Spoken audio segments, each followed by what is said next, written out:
لله وكفى وسلام على عباده الذين اصطفى أما بعد أعوذ بالله من الشيطان الرجيم بسم الله الرحمن الرحيم إن الصلاة تنهى عن الفحشاء والمنكر سبحان ربك رب العزة عما يصفون وسلام على المرسلين والحمد لله رب العالمين اللهم صل على سيدنا محمد وعلى آل سيدنا محمد وبارك وسلم.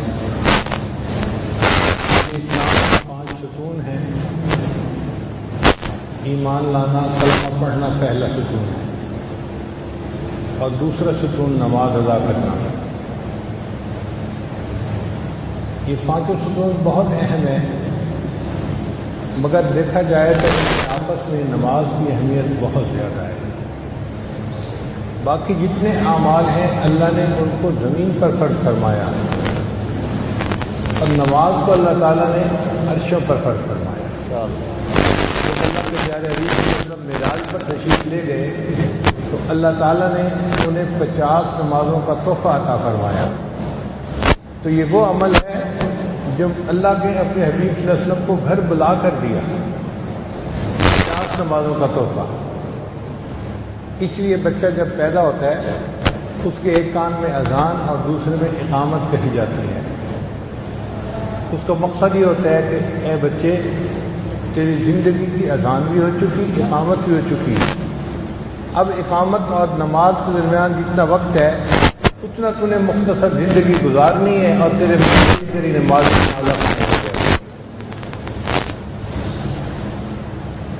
بعض علماء نے لکھا کہ اس کا مقصد بچے کے دل میں، کان میں اللہ کا نام پہنچانا ہے. اور بعض نے فرمایا کہ نہیں، بچے کو نماز کا حکم بھی سنایا جاتا ہے بچپن میں. حالانکہ وہ تو ابھی بچہ ہے، چھوٹا ہے، مگر ایسا ہوتا ہے. اہم کام بچے کو پہلے بتا دیے جاتے ہیں. چھوٹا سا بچہ ہوتا ہے، ماں باپ کہتے ہیں بیٹا تو نے بڑے ہو کے حافظ بننا ہے. وہ ابھی تو نہیں بن جائے گا، اپنے وقت پہ بنے گا، مگر اہمیت کی وجہ سے بچے کی ذہن سازی کی جاتی ہے کہ تو نے حافظ بننا ہے، عالم بننا ہے، ڈاکٹر بننا ہے، انجینئر بننا ہے، پائلٹ بننا ہے. اسی طرح اللہ تعالیٰ نے اس بات کو پسند فرمایا کہ میرے اس بندے کے کان میں ابھی سے پیغام پہنچا دو کہ تم نے بڑے ہو کر اپنے رب کی نماز ادا کرنی ہے. اب بچے کو نماز کا حکم قرآن مجید سے ثابت ہے. جب حضرت عیسیٰ علیہ السلام پیدا ہوئے تو بی بی مریم ان کو لے کے اپنی قوم کی طرف آئیں. فَأَتَتْ بِهِ قَوْمَهَا تَحْمِلُ قَالُوا، ساری قوم نے کہا یا مریم لقد جئت شیئا فریا، اے مریم یہ طوفان چیز کیا لے کے آ گئی، تم تو کنواری تھی، تیرے ہاں بچے کی ولادت کیسے ہو گئی؟ فَأَشَارَتْ إِلَيْهِ، تو بی بی مریم نے خود کوئی جواب نہیں دیا، بچے کی طرف اشارہ کر دیا. میرا سر نہ کھاؤ، کسی بچے سے پوچھو یہ کیسے آیا. قالوا کیف نکلم من کان فی المہد صبیا، قوم کہنے لگی کہ یہ چھوٹا بچہ جو ابھی گود میں ہے یہ کیسے بول سکتا ہے. تو اللہ تعالیٰ نے عیسیٰ علیہ السلام کو حکم فرمایا اے میرے پیارے عیسیٰ علیہ السلام آپ بولیے اور اپنی والدہ کی پاکدامنی کی گواہی دیجیے. تو انہوں نے کلام فرمایا انی عبداللہ آتانی الکتاب وجعلنی نبیا وجعلنی مبارکا اینما کنت واوصانی بالصلاۃ والزکاۃ ما دمت حیا. دیکھا، اور اللہ نے مجھے حکم دیا ہے نماز کا اور زکوٰۃ کا. چھوٹا بچہ ہے لیکن حکم بھی اللہ کی طرف سے. اس کا مطلب یہ ہے کہ اذان اور اقامت کا معنی اس بچے کو نماز کے فریضے کے بارے میں بھی بتانا ہوتا ہے کہ تم نے بڑے ہو کر اللہ کی یہ عبادت بھی کرنی ہے. باقی باتیں عذر کی وجہ سے معاف ہو جاتی ہیں. نماز ایسی عبادت ہے کہ اس کو معافی نہیں ہے. صحت مند ہے تو بھی پڑھے، بیمار ہے تو بھی پڑھے. اگر حالت جنگ میں ہے تو اس وقت بھی نماز کی معافی نہیں ہے. قرآن مجید میں ہے کہ آدھے لوگ دشمن کے ساتھ لڑیں اور بقیہ آدھے پیچھے ہٹ کے نماز ادا کریں. پھر پیچھے والے آگے جا کے لڑے اور آگے جو تھے وہ پیچھے آ کے نماز ادا کریں۔ اب عین حالت جنگ میں بھی جس عبادت کو انسان نہیں چھوڑ سکتا اس کی اہمیت کا اندازہ آپ خود لگا سکتے ہیں۔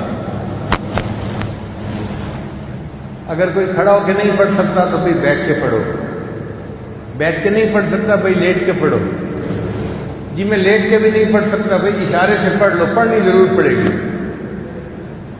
تو نماز کی اہمیت بہت زیادہ ہے۔ اللہ رب العزت نے اپنے محبوب صلی اللہ علیہ وسلم کو معراج پر بلایا اور وہاں پر یہ تحفہ عطا کیا۔ ذرا توجہ سے سنیے گا کہ معراج پر جب نبی علیہ السلام کی اللہ سے ملاقات ہوئی تو وہ معاملہ کیسا تھا۔ نبی علیہ السلام اللہ کی بارگاہ میں حاضر ہوئے، مقام تجلی، ثم دنا فتدلی وکان قاب قوسین او ادنی۔ تو نبی علیہ السلام نے اللہ کی بارگاہ میں 3 الفاظ کہے، التحیات للہ والصلوات والطیبات۔ اب ایک عام طالب علم کے ذہن میں سوال پیدا ہوتا ہے، بھائی جب ملاقات کرتے ہیں تو السلام علیکم کہتے ہیں، شریعت کا حکم ہے افشوا السلام بینکم، تو نبی علیہ السلام نے خود سلام کیوں نہیں کیا؟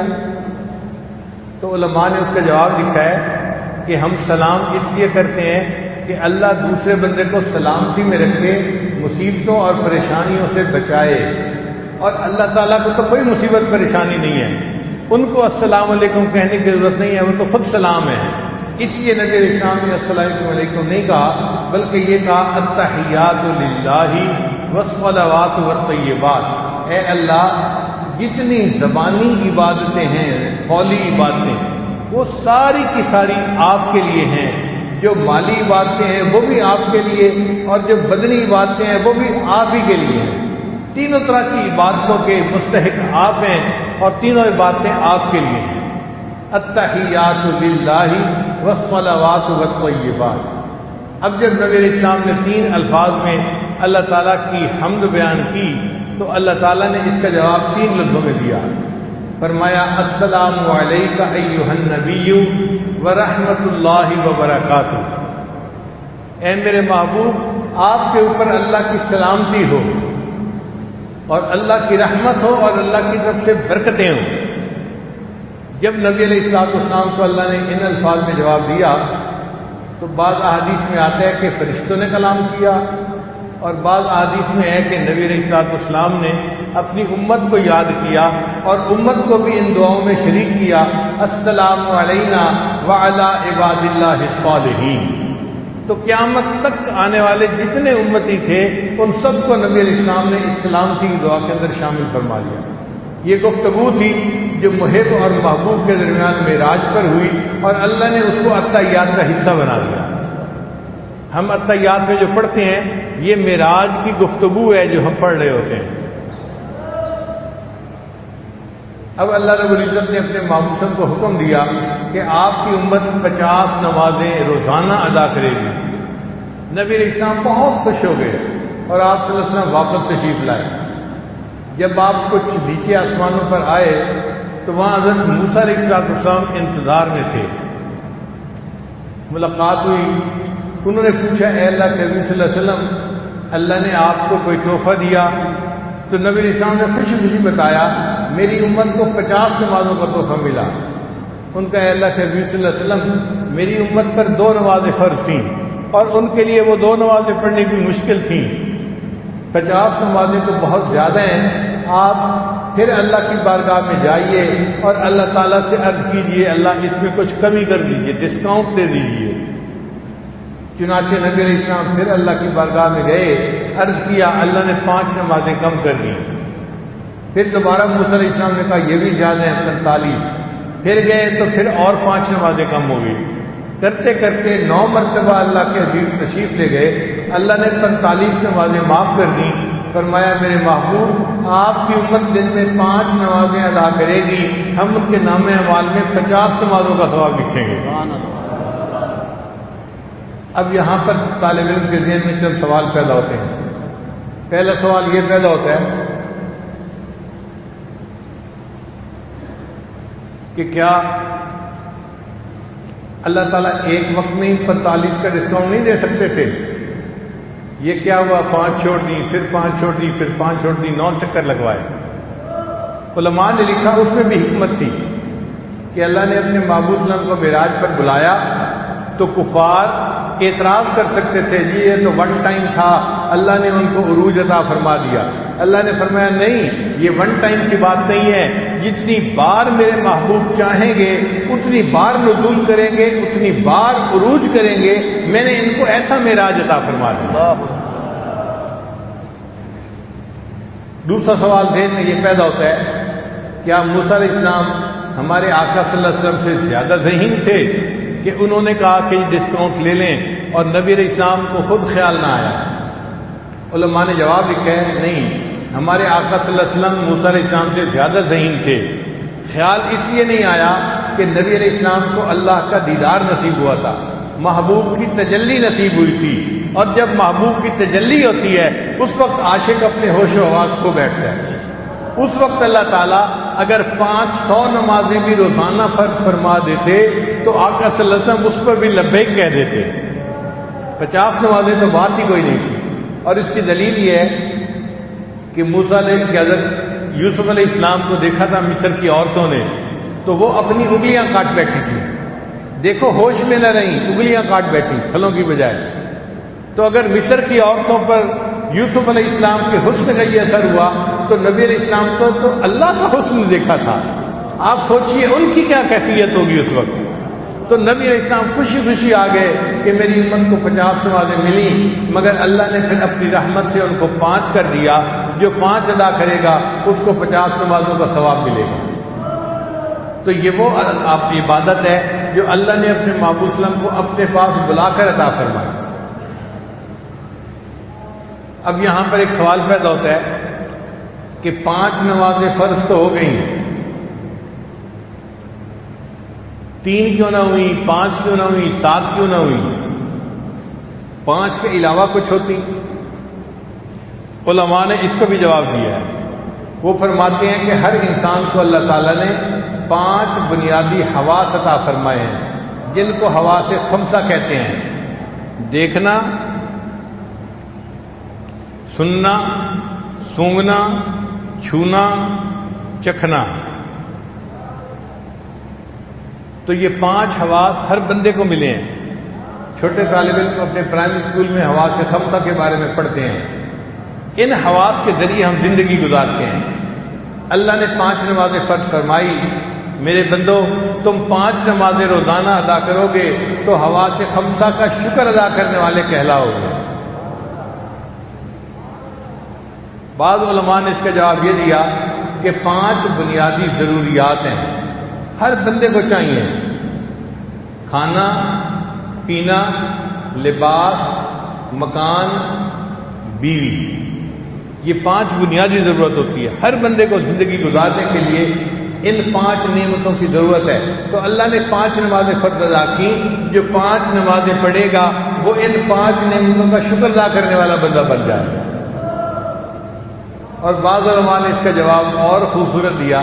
وہ فرماتے ہیں کہ 5 ایسی مصیبتیں ہیں جو ہر بندے پر آنی ہیں، نیک ہو یا بد ہو، ولی ہو یا نبی ہو، ہر ایک کے اوپر وہ مصیبتیں آنی ہیں۔ ان مصیبتوں میں سے بندے کو گزرنا پڑے گا۔ وہ کون سی 5 مصیبتیں ہیں؟ موت، قبر، حشر، پل صراط اور میزان۔ یہ 5 ایسے کیفیات ہیں، ان میں سے ہر بندے کو گزرنا پڑے گا۔ تو اللہ نے 5 نمازیں فرض فرمائی، میرے بندو تم 5 نمازیں پڑھو گے، میں تمہارے لیے ان 5 مصیبتوں سے نکلنا آسان کر دوں گا۔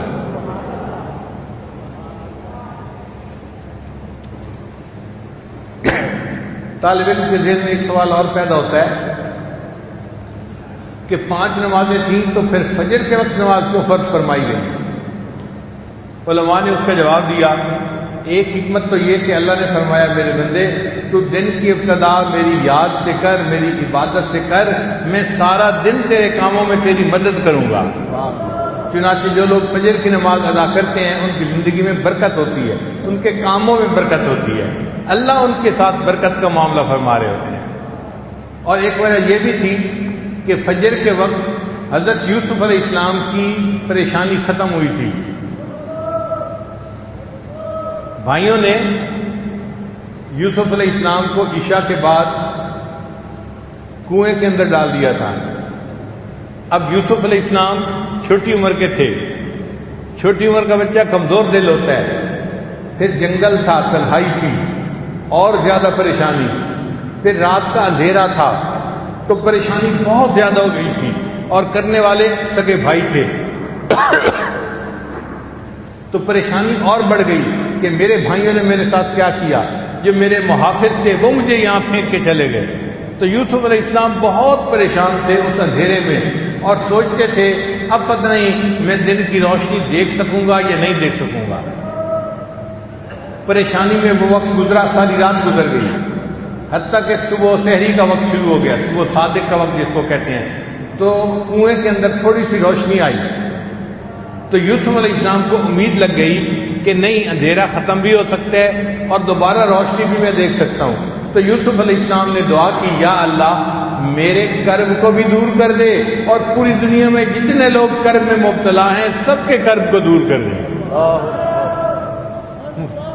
مفسرین نے لکھا اللہ تعالیٰ نے یوسف علیہ السلام کی دعا کو قبول کر لیا.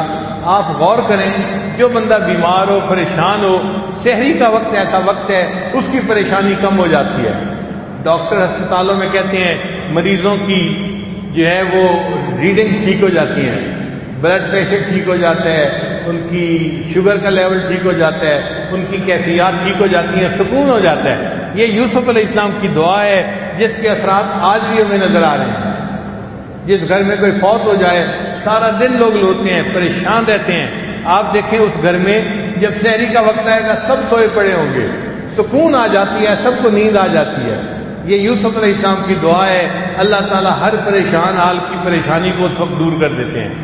چنانچہ رب کریم نے ارشاد فرمایا کہ اے میرے بندو، جیسے یوسف علیہ السلام نے دعا مانگی تھی، تم بھی سحری کے بعد جب نماز ادا کرو گے میں تمہاری زندگی سے کرب اور پریشانیوں کو بھی دور کر دوں گا.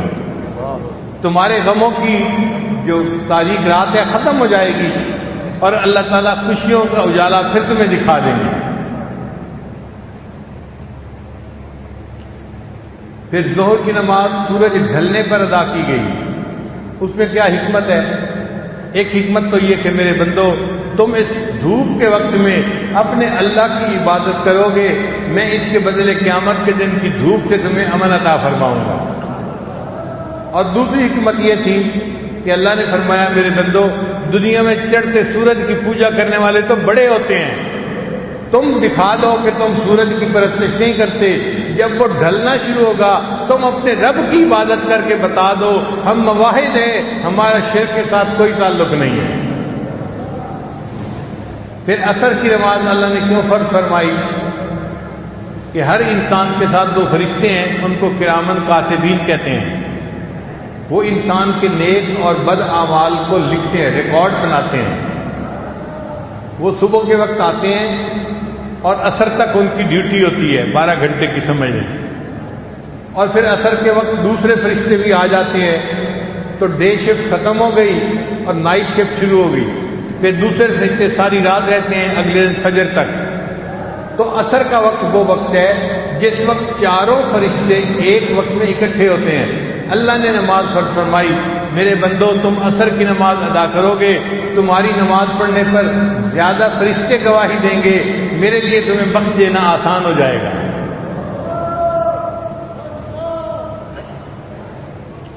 پھر عصر کا وقت وہ وقت ہے جب یونس علیہ السلام کو مچھلی نے اپنے پیٹ سے باہر نکالا تھا. حضرت یونس علیہ السلام اللہ کے پیغمبر تھے، اللہ کے حکم سے ایک مچھلی نے ان کو نگل لیا تھا. اب یونس علیہ السلام 3 اندھیروں میں تھے، مچھلی کے پیٹ کا اندھیرا، دوسرا پانی کا اندھیرا، اور تیسرا رات کا اندھیرا. 3 اندھیرے، یعنی اندھیرے پر اندھیرا، اس کے اوپر پھر اندھیرا. اب کتنا گپ اندھیرا ہوگا. تو یونس علیہ السلام کو وہاں سے نکلنے کی کوئی صورت نظر نہیں آتی تھی، کوئی مخرج نظر نہیں آتا تھا کہ میں مچھلی کے پیٹ سے کیسے نکلوں گا. تو انہوں نے کیا کیا؟ انہوں نے اللہ کے سامنے استغفار کیا، تسبیح پڑھی، لا الہ الا انت سبحانک انی کنت من الظالمین۔ اللہ نے ان کی تسبیح کو قبول فرمایا اور مچھلی کو حکم دیا مچھلی میرے یونس علیہ السلام کو پیٹ سے باہر نکال دے، تو یونس علیہ السلام کو مچھلی نے عصر کے وقت سمندر کے کنارے کے اوپر لا کر ڈال دیا تھا۔ تو عصر کی نماز اس لیے فرض کی گئی کہ اے میرے بندو تم عصر کی نماز پڑھو گے تو تم بھی کئی مرتبہ مصیبتوں کی مچھلی کے پیٹ میں پھنسے ہوئے ہوتے ہو۔ کئی بندے قرض کی مچھلی کے پیٹ میں پھنسے ہوتے ہیں، قرض ادا ہی نہیں ہوتا۔ کئی بندوں کا کاروبار ایسا اٹکا ہوا ہوتا ہے، چلتا ہی نہیں، ٹکرے مارتے ہیں، کوششیں کرتے ہیں، کاروبار آگے بڑھتا ہی نہیں، ایسے لگتا ہے حالات کی مچھلی کے پیٹ میں پھنس گئے۔ اللہ نے فرمایا جب تمہیں بھی مچھلی کے پیٹ سے نکلنے کی کوئی صورت نظر نہیں آئے گی، عصر کی نماز ادا کرنا، میں تمہیں حالات کی مچھلی کے پیٹ سے نکال دوں گا۔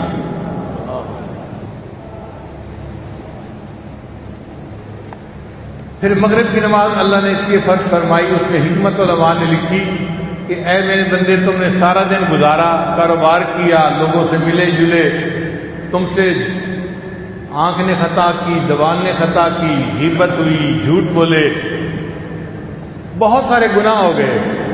اب اگر تم مغرب وقت نماز ادا کرو گے تو پورے دن میں تم نے جتنے بھی گناہ کیے ہوں گے میں اس مغرب کی نماز کے بدلے تمہارے سارے دن کے گناہوں کو معاف فرما دوں گا۔ اس لیے مغرب کی نماز کے وقت انسان پورے دن کے گناہوں سے گویا تو طائب ہو جاتا ہے۔ پھر عشاء کی نماز اللہ رب العزت نے اس امت پر فرض فرمائی، باقی امتوں پہ باقی نمازیں تو فرض ہوئیں، عشاء کی نماز کسی امت پر فرض نہیں ہوئی۔ یہ امت محمدیہ کی خصوصیت ہے، اللہ نے ان کو عشاء کی نماز بھی عطا فرما دی۔ اس میں حکمت کیا تھی؟ علماء نے لکھا حکمت یہ تھی کہ نبی علیہ السلام کو معراج عشاء کی نماز کے بعد عطا ہوا تھا۔ اللہ نے فرمایا میرے محبوب آپ نے عشاء کی نماز ادا کی اور آپ کو میں نے معراج عطا فرما دیا، آپ کی امت عشاء کی نماز ادا کرے گی، میں ان کو روحانی معراج عطا فرما دوں گا۔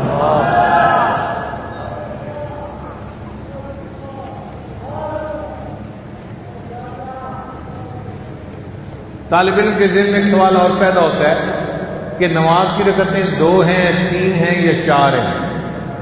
ایسا کیوں ہے؟ رکعت 1 ہوتی، 6 ہوتی، 7 ہوتی، اور کوئی تعداد ہوتی، آخر 2، 3 اور 4۔ فجر کی فرض نماز 2 رکعت، مغرب کی 3 رکعت اور عشاء کی 4 رکعت فرض جو ہے، آخر یہ 2، 3، 4 رکعتوں میں کیا حکمت ہے؟ علماء نے اس کا جواب دیا کہ اللہ رب العزت نے قرآن مجید میں اپنے فرشتوں کا تذکرہ کیا، فرمایا جاعل الملائکۃ رسلا اولی اجنحۃ مثنی وثلاث ورباع۔ اللہ نے فرشتوں کو پیدا کیا اور ان کو پرواز کے لیے اللہ نے 2 پر عطا فرمائے، 3 پر عطا فرمائے، 4 پر عطا فرمائے۔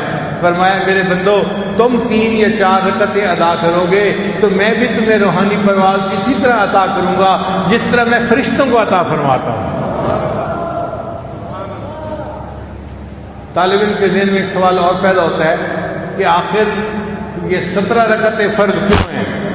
فرض اور واجب ملا کر دیکھے، 2 رکعت فجر، 4 رکعت ظہر 6، 4 رکعت عصر 10، 3 رکعت مغرب 13 اور 4 رکعت عشاء، تو کتنی رکعتیں ہو گئیں؟ تو 17 رکعتیں فرض کیوں ہیں بھائی؟ علماء نے اس کا جواب دیا کہ نبی علیہ السلام جب معراج پر تشریف لے گئے تھے تو اللہ تعالیٰ نے ان کو 17 چیزوں کا دیدار عطا کیا تھا، 8 جنتیں، 7 آسمان، تو 8 اور 7 کتنے ہو گئے؟ 8 اور 7 15، اور عرش اور کرسی، تو کل کتنے ہو گئے؟ 17 چیزیں۔ اللہ تعالیٰ نے اپنے محبوب ہم کو 17 چیزوں کو دکھائی تھیں، ان کے راز کھولے تھے۔ میرے بندو تم 17 رکعتیں ادا کرو گے، میں تمہارے اوپر روحانیت کی دنیا میں ان چیزوں کے اسرار و رموز کو کھول دوں گا۔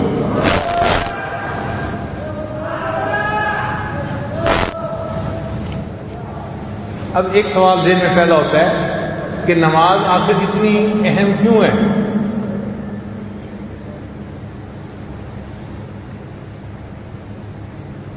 ذرا توجہ فرمائیے گا، بات سننے والی اور ذہن نشین کرنے والی ہے۔ نماز اتنی خوبصورت عبادت ہے کہ جن کو نماز کے اسرار و رموز کا پتہ ہے وہ تو نماز کو انجوائے کرتے ہیں، وہ تو اللہ کے سامنے سجدہ روز ہونے کو مزے لیتے ہیں۔ نبی اسلام فرماتے تھے ارحنی یا بلال، بلال اذان دے، میری آنکھوں کو ٹھنڈک پہنچا، میں اپنے رب کی عبادت کروں۔ آپ دیکھیں ہم نماز کی ابتدا کرتے ہیں اللہ اکبر تکبیر تحریمہ کے ذریعے سے۔ تکبیر تحریمہ کا کیا مطلب؟ کہ ہم نے دنیا اور اس کے اندر جو کچھ تھا اس کے اوپر چھری پھیر دی، تکبیر پڑھ دی۔ اے اللہ ہم نے سب سے رخ پھیر دیا اور آپ کی طرف اپنے رخ کو کر لیا، متوجہن الی جہت الکعبۃ الشریفہ، کعبہ کی طرف رخ کر کے کھڑے ہو گئے۔ اے اللہ انی وجہت وجہی للذی فطر السماوات والارض، اے اللہ میں نے آسمان اور زمین کا جو پیدا کرنے والا ہے اپنی توجہ اس کی طرف کر لی، دنیا سے توجہ پھیر لی۔ اب تکبیر پھیر دی ہم نے تکبیر تحریمہ کے ذریعے سے، دنیا سے کٹ گئے، اللہ سے جڑ گئے۔ پھر اس کے بعد نماز کی ابتدا وہ کن الفاظ سے ہوتی ہے؟ ذرا ان الفاظ کا ترجمہ سنیے۔ سبحانک اللہم، اے اللہ آپ پاک ہیں۔ جب ہم یہ الفاظ کہتے ہیں تو ہم اللہ تعالیٰ کی تعریف کر رہے ہوتے ہیں۔ دیکھیں تعریف کے دو انداز ہوتے ہیں، ایک ہوتا ہے کسی بندے کی خوبیاں گنوائی جائیں اور کسی بندے کو خامیوں سے بری کر دیا جائے۔ مثال کے طور پہ ایک لڑکے کا رشتہ پسند کرنا ہے تو کمنٹ کرنے کے دو طریقے ہیں، بڑی خوبصورت ہے، تعلیم یافتہ ہے، دینی ذہن والی ہے، نیک شریف بچی ہے، اونچے خاندان کی ہے، یہ اس کی تعریف ہو رہی ہے، مگر ہم اس میں اس کی صفات بیان کر رہے ہیں۔ ایک طریقہ یہ بھی ہے، بہت اچھی بچی ہے، جاہل نہیں ہے، ضدی نہیں ہے، لڑاکا نہیں ہے، سب سے مل جل کر رہنے والی ہے۔ اب ہم اس کی صفتیں نہیں بیان کر رہے، لیکن ہم برائیوں سے اس کو دور کر رہے ہیں کہ اس کے اندر نہ جہالت ہے، نہ لڑاکا پن ہے، نہ غصہ ہے، نہ فلاں ہے، نہ فلاں ہے۔ یہ بھی تعریف کا انداز ہوتا ہے۔ تو جب ہم کہتے ہیں نا سبحان اللہ، اے اللہ آپ پاک ہیں، ہم یہ کہہ رہے ہوتے ہیں اے اللہ آپ ہر کمی سے، کوتاہی سے، کجی سے، نقص سے پاک ہیں، آپ کے اندر کوئی نقص ہے ہی نہیں۔ یہ بھی اللہ کی تعریف ہو رہی ہوتی ہے، اور اللہ کو یہ تعریف اتنی پسند ہے کہ اللہ نے نماز قرآن مجید میں اپنی تعریف خود فرمائی، فسبحان اللہ، اور اللہ پاک ہے۔ تو سبحان اللہ کہنے سے اللہ بہت خوش ہو جاتے ہیں، راضی ہو جاتے ہیں۔ تو ہم نماز کی ابتدا کرتے ہیں سبحانک اللہم وبحمدک، اور اے اللہ ساری تعریفیں آپ ہی کے لیے ہیں۔ اور سچی بات ہے دنیا میں کوئی بندہ کسی کی تعریف کرے حقیقت میں وہ اللہ کی تعریف کر رہا ہوتا ہے جس نے اس کو پیدا کیا ہے۔ آپ اچھی بلڈنگ کی تعریف کریں، یہ اللہ کی تعریف جس نے اس کو بنایا۔ آپ اچھے درخت کی تعریف کریں، اللہ کی تعریف جس نے اس کو پیدا کیا۔ آپ کسی کی خوبصورت پرسنالٹی کی تعریف کریں، اللہ کی تعریف جس نے اس کو پیدا کیا۔ تو ہر تعریف اللہ کی طرف لوٹتی ہے، تو تعریفوں کا اصل حقدار تو اللہ ہے۔ ہم کہتے ہیں اے اللہ جس نے جس کی بھی تعریف کی حقیقت میں وہ تعریف تو آپ کی ہے، چونکہ آپ اس کے پیدا کرنے والے ہیں۔ تو سبحانک اللہم وبحمدک، پھر اس کے بعد ہم کہتے ہیں وتبارک اسمک، اے اللہ برکت والا آپ کا نام ہے۔ اللہ کا نام جو ہے نا اللہ، اس میں جلالہ بڑی برکت ہے اس میں۔ اللہ فرماتے ہیں تبارک الذی بیدہ الملک، برکت والی ہے وہ ذات جس کے پاس شہنشاہی ہے۔ اور ایک جگہ فرمایا تبارک اسم ربک، برکت والا نام ہے اللہ کا۔ اللہ کا نام بھی برکت والا، اللہ کی ذات بھی برکت والی۔ تو ہم کہہ رہے ہوتے ہیں تبارک اسم ربک، اے اللہ آپ کا نام بھی برکتوں والا ہے۔ سبحانک اللہم وبحمدک وتبارک اسمک وتعالی جدک، اے اللہ آپ کی بزرگی تو بہت بلند ہے۔ ولا الہ غیرک، اے اللہ آپ کا کوئی شریک نہیں، آپ جیسا کوئی دوسرا معبود ہے ہی نہیں، آپ اپنی شان میں اکیلے ہیں۔ اے اللہ ہم توحید کا اقرار کرتے ہیں۔ اب بتائیں اگر ان الفاظ کے ترجمے کا اندازہ ہو اور بندہ نماز پڑھ رہا ہو تو کیا لطف آتا ہے، مزہ آتا ہے ان الفاظ کو پڑھتے ہوئے. سچی بات ہے، ان الفاظ کو پڑھتے ہوئے ایسے لگتا ہے جیسے منہ میں شیرینی گھل گئی ہے، منہ میٹھا کسی نے کروا دیا ہے. دل کہتے ہیں اللہ ہوتی رہے ثنا تیرے حسن و جمال کی، یہ تیرا بندہ تیری تعریفیں کرتا رہے اور مزے لیتا رہے کہ تو کتنا عظیم پروردگار ہے. پھر اس کے بعد ہم سورہ فاتحہ پڑھتے ہیں. سورہ فاتحہ پڑھنی کیوں ضروری ہے؟ اس لیے کہ سورہ فاتحہ ساری تعلیمات کا خلاصہ ہے.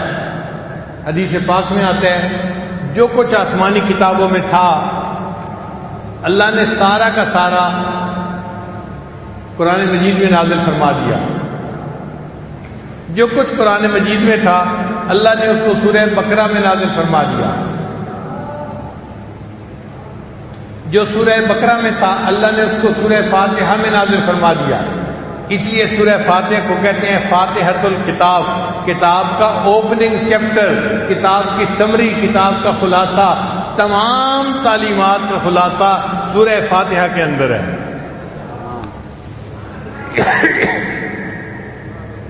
اس لیے اللہ نے سورہ فاتحہ کا پڑھنا نماز کے اندر ضروری قرار دیا. نبی اسلام نے ارشاد فرمایا لا صلاۃ الا بفاتحۃ الکتاب، نماز سورہ فاتحہ کے بغیر نہیں ہوتی.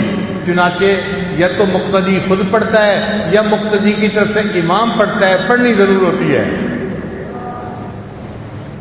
اب ذرا سورہ فاتحہ کے معنی پر بھی غور کر لیجئے کہ سورہ فاتحہ میں ہم کیا پڑھتے ہیں.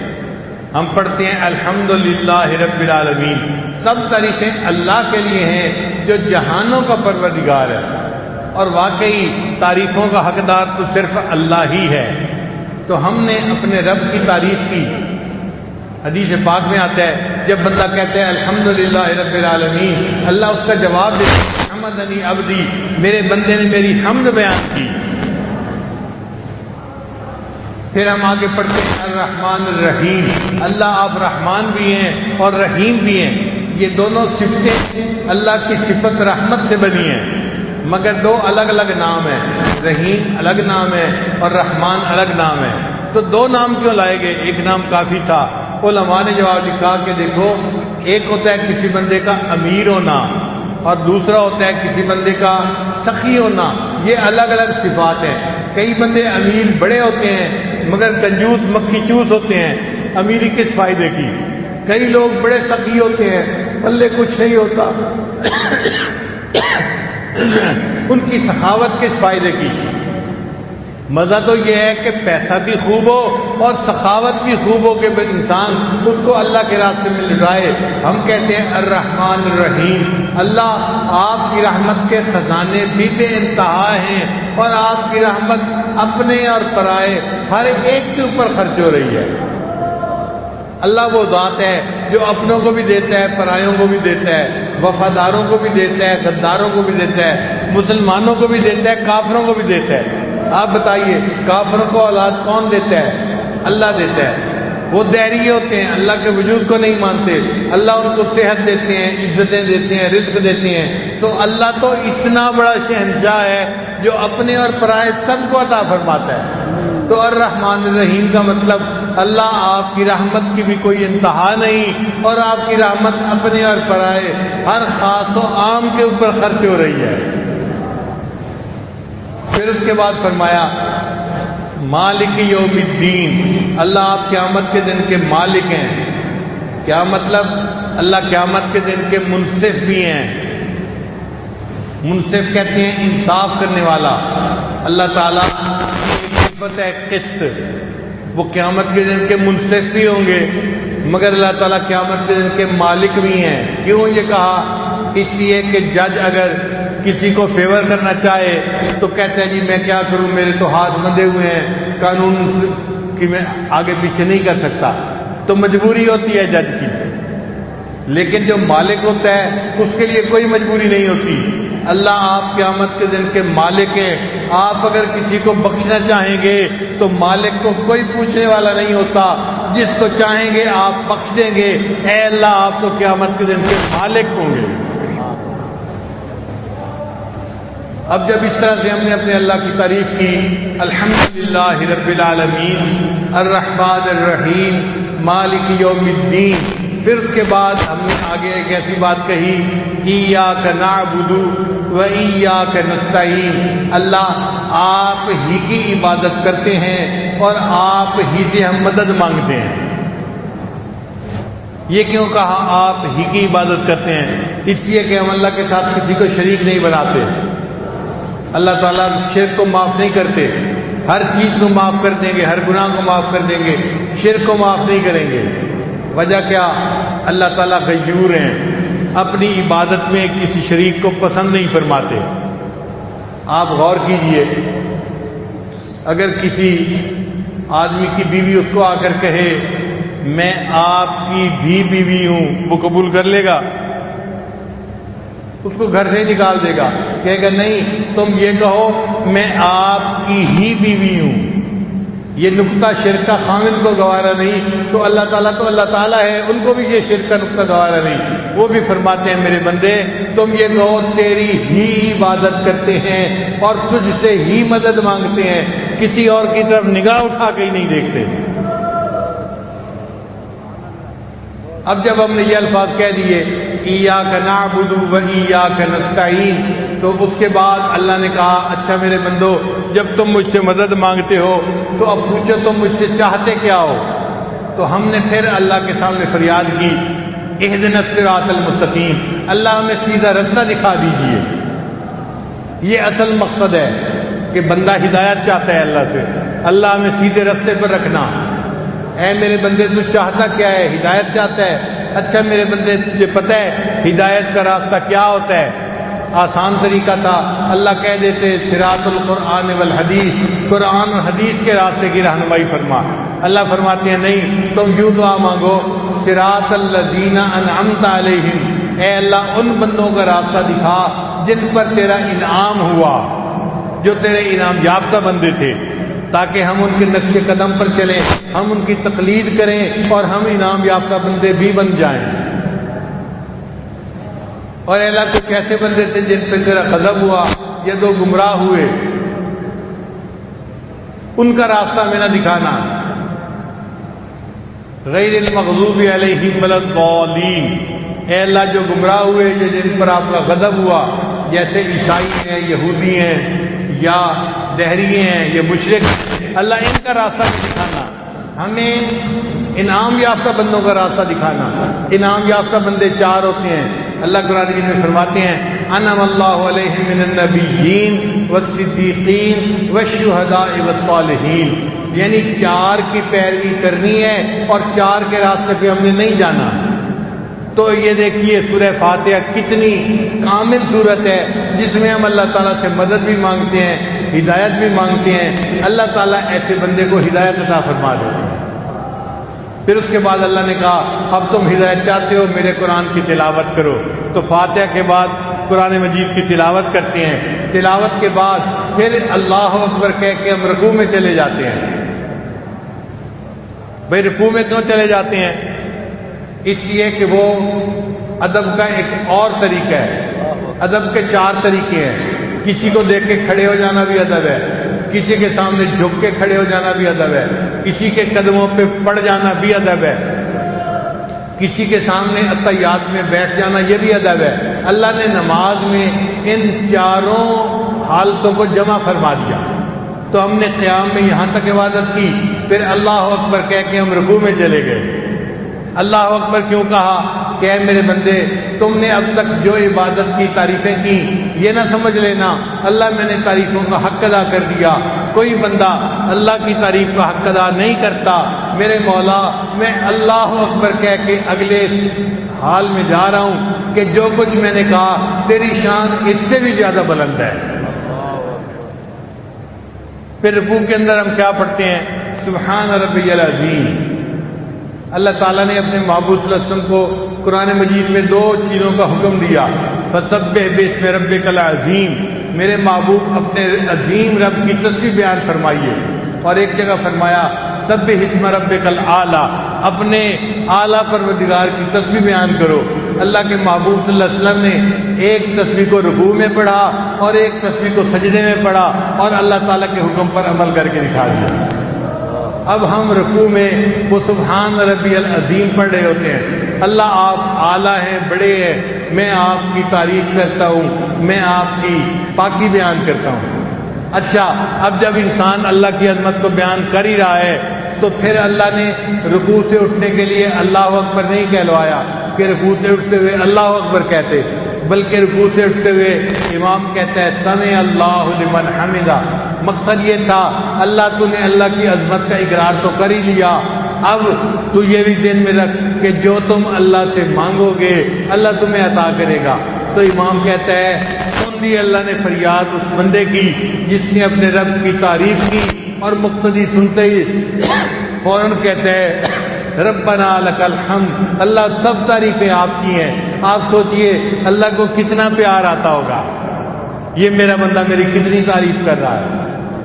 پھر اس کے بعد فرمایا اچھا اب تم اور حالت میں جاؤ سجدے میں۔ سجدہ جو ہے یہ اللہ کے سامنے ایسے ہے جیسے محبوب کے قدموں پہ سر رکھ دینا، تو انسان سجدے میں پڑ جاتا ہے اور سبحان ربی الاعلیٰ کہتا ہے۔ اب سبحان ربی الاعلیٰ کہہ کے انسان نے اپنے رب کی تعریفوں کی انتہا کر دی۔ سجدہ فنا کی مانند ہے، جو بندہ اپنے آپ کو اللہ کے سامنے فنا کر لیتا ہے اللہ اس کو بقا عطا فرما دیتا ہے۔ پھر دوسری رکعت شروع ہو جاتی ہے، فرمایا اللہ اکبر کہہ کے دوبارہ تم کھڑے ہو جاؤ میری نماز کے لیے۔ اس طرح ہم ایک ایک رکعت کر کے ادا کرتے ہیں۔ جب یاد آتی ہے تو جو معراج کی گفتگو ہے ہم وہ پڑھتے ہیں۔ پھر اس کے بعد جو درود ابراہیمی ہے اس کے اپنے معارف ہیں۔ دل تو چاہتا ہے کہ میں درود شریف کے معارف بھی آج بیان کروں، لیکن اس وقت جو ہے ٹائم ہو چکا ہے نماز کا، تو اجازت چاہتا ہوں۔ اللہ تعالی ہمیں ذوق کے ساتھ شوق کے ساتھ سجدے کرنے کی توفیق عطا فرمائے۔ کسی نے کیا خوبصورت شعر کہا، میں نے پلکوں سے در یار پہ دستک دی ہے، میں نے پلکوں سے در یار پہ دستک دی ہے، میں وہ سائل ہوں جسے کوئی صدا یاد نہیں، آؤ ایک سجدہ کریں عالم مدہوشی میں، کون کہتا ہے کہ عاصی کو خدا یاد نہیں۔ کاش کہ اللہ تعالی ہمیں بھی عالم مدہوشی میں ایک سجدہ کرنے کی توفیق عطا فرمائے، ہم سجدے میں جائیں، ہمارا دل اللہ کے قدموں پہ جا رہا ہو، اللہ کے سامنے ہم اپنے آپ کو فنا کر رہے ہوں، اپنی سب خواہشات کو ختم کر رہے ہوں۔ علامہ اقبال نے کیا خوبصورت شعر کہا، وہ ایک سجدہ جسے تو گراں سمجھتا ہے، ہزار سجدوں سے دیتا ہے آدمی کو نجات۔ اگر تو اس ایک سجدے کو کر لے گا اللہ تعالیٰ تجھے جگہ جگہ سر جھکانے سے بچا لیں گے، ہزار سجدوں سے تجھے نجات مل جائے گی۔ مگر آج ایسے شوق کا اور عشق کا سجدہ کرنے والے دنیا میں نہیں نظر آتے۔ علامہ اقبال کا خوبصورت کلام ہے، سنی نہ مصر و فلسطین میں وہ عزاں میں نے دیا تھا جس نے پہاڑوں کو راشہ سیماب، سیماب کہتے ہیں پارے کو، پارا ہر وقت کانپتا رہتا ہے۔ وہ کہتے ہیں کہ کچھ ایسے لوگ تھے کہ جو اذان دیتے تھے تو ان کی اذان سن کر پہاڑ بھی پارے کی طرح کانپتے تھے۔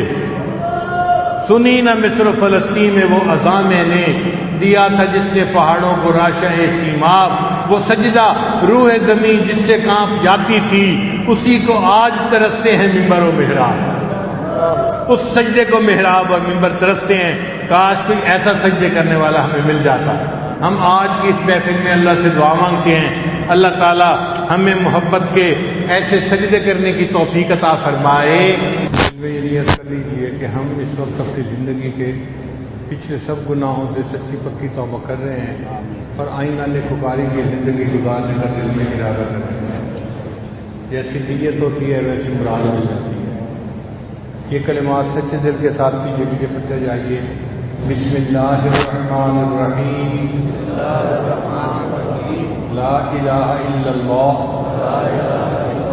محمد الرسول اللہ، آمنت باللہ وملائکتہ وکتبہ ورسلہ والیوم الآخر والقدر خیرہ شره من الله تعالى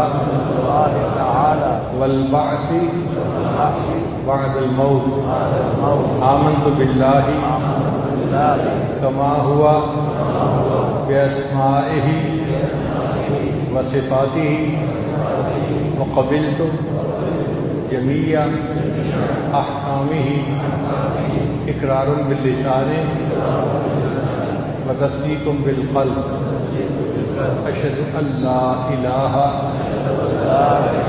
إلا الله وأشهد أن محمدا عبده ورسوله أستغفر الله ربي من كل ذنب وأتوب إليه برحمتك یا ارحم الراحمین۔ ان کلمات کو پڑھنے سے ہم کو بتائے ہو چکے ہیں، چند معمولات ہیں جن کو باقاعدگی سے کریں گے تو اللہ تعالیٰ دل کو منور کریں گے۔ اس میں پہلی چیز ہے 100 مرتبہ استغفار صبح شام پڑھنا، دوسرا ہے 100 مرتبہ درود شریف صبح شام پڑھنا، تیسرا ہے قرآن مجید کی تلاوت روزانہ کرنا، چوتھا ہے چلتے پھرتے ہر وقت دل میں اللہ کو یاد کرنا، اذکار وال دل یار وال اس کا مصداق بن جانا، اور پانچویں چیز ہے مراقبہ کرنا۔ مراقبے کا طریقہ بہت آسان ہے، جب آپ نماز پڑھ کے فارغ ہوں صبح و شام تھوڑی دیر کے لیے اللہ سے لو لگا کے بیٹھ جائیں، اللہ کی رحمت آ رہی ہے، میرے دل میں سما رہی ہے، دل کی ظلمت اور سیاہی دور ہو رہی ہے، اور میرا دل اللہ اللہ اللہ کہہ رہا ہے، میں سن رہا ہوں۔ چند منٹ کا مراقبہ آپ کے دل میں اللہ کی محبت کو پیدا کرے گا اور آپ خود اس کو محسوس کریں گے۔ ابھی ہم دعا سے پہلے تھوڑی دیر مراقبے کی مشق کر لیتے ہیں۔ سب حضرات جہاں جہاں بیٹھے ہیں تھوڑی دیر کے لیے اللہ سے لو لگا کے بیٹھ جائیں اور یوں محسوس کریں کہ میرا دل اللہ اللہ اللہ کہہ رہا ہے۔ مراقبہ کر لیجیے۔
قربان اپنی ساری خوشیاں